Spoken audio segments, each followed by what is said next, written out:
Okay, every article I read so far, mainstream media article I read about Pete Buttigieg that involves a critique. First of all, 98% of them are incredibly positive. Like, oh my God, Pete Buttigieg is here to save the day from evil, bad Bernie Sanders. Am I exaggerating? Yes, not by much though, at all. And so the 2% that mentioned a critique of Pete Buttigieg painted as, and I've given you examples of this in the past, and I'm going to give you a spectacular one in a second, painted as the radical left has this very unfair criticism of Pete Buttigieg. But the thrust of this article is about how Pete Buttigieg is valiantly and heroically fighting off these very mean and very unfair radical leftists with this terribly unfair critique. So, but by the way, the mainstream media is not biased. No, their love for Pete Buttigieg is perfectly warranted, and their love for corporate donors and their hiding their power and their effect is perfectly warranted. But anyone who actually likes progressives because they might help the American people are biased and should be hated. Anyway, let's get to the substance of this particular article so you can see an example of what I'm talking about. So it's from Politico, but it starts with a good title, so it grabbed my interest. That's why I started reading it. It said, "Why Pete Buttigieg Enrages the Young Left." Oh, great. We're going to have a discussion of that in the mainstream media. I'm excited. So, is it because he changed his stance on Medicare for all? Is it the wine caves, i.e. the corporate donations he's taking, etc.? We're going to get into it. Derek Robertson is writing this article. Okay. Did he do any of that? Of course not. Of course not. Policy is barely mentioned at all. The Medicare for all flip-flop is not at all mentioned, etc. So how does it start? It says, he's perpetually been dogged by a major issue. The youngest and most activated voters in his party all seemed to, how to put this delicately, hate his guts. Okay, well, that's an interesting acknowledgement. So that's not a bad start, okay? Then let's go into why. Well, in the second paragraph, he explains who the people are that are criticizing him. First of all, God forbid that it should be an actual reporter, like maybe working for Politico, that looks into the critique and decides whether it's right or wrong substantively. No, he says, no, it's people like, quote, the newly radicalized Teen Vogue. It's not Teen Vogue. It's the radical Teen Vogue. And then he explains that they did, quote, cringeworthy class warfare. So already in the second paragraph, you know how we told you I was going to explain why the young left can't stand Pete Buttigieg? Just kidding. I'm going to explain to you why they're the jerks attacking our poor Pete Buttigieg. Then he goes on to Jacobin, which he describes as the socialist wing of the Democratic Party. That's actually fair and that's true, but you have to understand in Washington speak that means Jacobin is the worst of the worst. So you should dismiss everything they say except for the fact that you should hate them. Anyway, but that's all right. How does he describe what they did, their article about Buttigieg? They have an entire vertical focused on slamming Mayor Pete, not critiquing Mayor Pete, slamming him. Poor Mayor Pete. What is he, running for president or something? No, of course you shouldn't critique him. You spend all your time critiquing progressives. He goes on to explain that other critiques are, quote, visceral, and that the left has a, quote, loathing of Mayor Pete. Not a rational concern that he might be taking corporate money and serving corporate interests, but a loathing that's visceral and emotional. You know how these radical leftists are. They're so stupid. But us in the mainstream media, we're not at all biased. Anyway, he, for a brief second, in like paragraph 4 or so, references a Los Angeles Times piece by Matt Pierce, positing that maybe it's because Pete's a stark opportunist, right? Oh, okay, well, maybe we're getting back to rationality because he is. He's running to be president because he wants to be president, not based on any ideas. Nope, we leave that completely and then go back to the next paragraph where he explains, well, Mayor Pete's already progressive. He's for $15 minimum wage after we've already won that battle and we've won over the Democratic Party and Democratic leadership in the House has already passed it. Mayor Pete come lately, joins that battle, and Politico says, "Oh, look how progressive he is."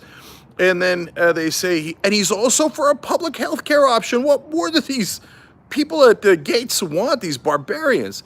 public option is not progressive. That is not a progressive position at this point. God, these people are so incredibly clueless and purposely so. And he says, oh, well, he might want to, pack the Supreme Court. Yeah, a totally unrealistic idea meant to pretend to be progressive but actually not do anything progressive because he knows that that's not going to happen. Okay, so, but here comes the main paragraph. He says, the unspoken truth about the furor Buttigieg arouses that his success threatens a core belief of young progressives, that their ideology owns the future, and that the rise of millennials into Democratic politics is going to bring an inevitable demographic triumph of the party's far left wing. Oh, I see. We don't have a rational critique of him based on policy. It's that we're jealous of him. Oh, come on. Come on. And then they wonder why people despise the mainstream media, why progressives can't stand us. Pete Buttigieg was for Medicare for all in the beginning, and he said he's 100% in favor of it. Then he did millions of dollars in fundraising from lobbyists and bundlers and in wine caves and in all these different places. Then he comes out and he's totally against Medicare for all. He's running ads that mimic the ads of private health insurance and Mitch McConnell's super PAC. And it's not that we are pointing out those policy positions. God forbid Politico should consider that. No, it's that we're jealous of him because we're the far left wing. He's core belief of young progressives that they own the future, but they don't. Moderates like Pete Buttigieg do, yes. Okay. So it's especially galling, he explains later, that the first millennial to take a serious run at the presidency is nothing like the left's imagined savior. Okay, I mean, dripping with disdain. Did you talk to a single young progressive? Did that even occur to you as a reporter or a journalist or a columnist? And then, of course, he goes on to say, call the left again, quote, radicalized young leftist. Everything on the left is radical, radical, radical, radical. And so what is their other critique of the left, according to Derek Robertson? That Pete Buttigieg is a square. That he did a corny dance on high hopes, or his supporters did. Yeah, that's what we're worried about. That he's corny and he did a dance. Did some people have fun with that dance? Yes. Is that our main critique of him? Are you insane? Okay. Corny and earnest. I want to get back to that in a second. Okay. There's too much BS in this article, and I got to try to get through it for you guys as I do this live, and my hands are shaking and I'm trying to get to the next page. That's why we normally do this at a desk where I can have my papers in front of me. Okay, here we go. Then he explains that somebody at Current Affairs podcast also went to Harvard, and he says his elite credentials may also be an unwelcome reminder of their own. And he isn't just a random antagonist. He's also a fellow Harvard alumnus. In other words, again, they're jealous of Pete Buttigieg. This is gross stuff. He says such activists are baffled by their counterparts' optimism and adherence to tradition. Oh, we're bothered by Buttigieg's optimism. That's what bothers us. Hilarious. Okay. And while bagging on Mayor Pete for those impulses might feel good to the left, ultimately it could be self-defeating. Now, don't be stupid and self-defeating, you radical young leftist. Okay, you might feel good about critiquing, bagging poor Mayor Pete, but you have to understand he actually is a savior. And he ends by saying, you might have had fun owning the neolibs, but remember, the productive thing to do is to agree with all the donors. Okay. He never ever mentions the donors. I added that last part for fun because in mainstream media, that's the third rail. You never mention the donors because the big donors are the ones that fund not only those political campaigns of Pete Buttigieg, but also Politico and all the corporate media. So now, guys, I want to come back to one last thing here, which is corny, optimistic, etc. Are you kidding me? I cornered the market on corny. But I'm only a tiny, tiny symbol of the left. The left is so optimistic and so earnest and corny that we think we could save democracy. Yeah, that's bold, that's big, and that's super earnest. How do we save democracy? We end the private financing of elections so that our politicians like Pete Buttigieg don't serve private interests. But apparently we're not the earnest ones. Pete Buttigieg taking millions upon millions of dollars from giant donors connected to corporate America. He's the earnest one, and that's why we don't like him. Not because he started by saying, hey, I love and will defend Medicare for all, but then found out, hey, you know what? My corporate donors don't want Medicare for all, and now he is viciously attacking it.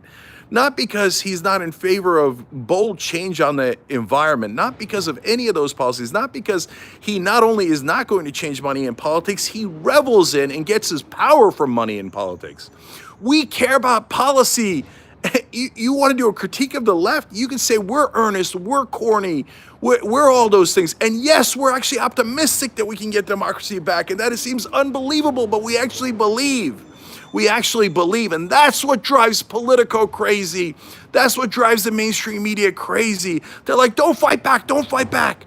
Remember, everybody, get back on your couch, don't do a goddamn thing, and just understand that your only hope is corporatists like Pete Buttigieg. Bow your head already. And no, we will never, ever do a critique of Buttigieg. We will only take a legitimate critique of Buttigieg and turn it into an unfair attack against our beloved and heroic Pete Buttigieg by these radical young leftists who are just jealous of how wonderful and optimistic he is. Can you not see how disgustingly biased you are? And the answer is no. They could watch this. They've seen 1,000 leftist critiques based on policy and ideas and ideology, and then they turn around and do the opposite anyway and write the opposite anyway. Because as I found out recently, it's not that the mainstream media just has groupthink. They actually have malicious intent. They are hired by people who make millions of dollars in profits from those same corporations, the insurance companies, the drug companies, the oil companies, the defense contractors, you name it. And it is part of the same exact corruption. And one of the main source of revenue they have is that same money in politics. Guys like Pete Buttigieg then buy ads in all these mainstream media outlets. And round we go. Guys, it's time to get up and fight and get them back. So Bernie Sanders just broke another record, 5 million donations, $34 million, and none of it in a wine cave. 2020 is everything. Either we're going to win and there's great hope and we could actually have new change in America, or some corporatists like Biden or Buttigieg is going to win, or even worse, of course, Donald Trump. And we either going to have a fascist or corporate rule, and then all hope is lost. Not forever, but for unfortunately way too long. 2020 is everything. Get up, fight them back, and tell everybody the corporate media is not on your side. They're totally against you and on purpose. Even if their bias is non-intentional, which at this point seems hard to believe, it is so overwhelming that it doesn't really matter. All they do is manufacture consent for corporate rule. We're not going to take it anymore. Get up and fight back.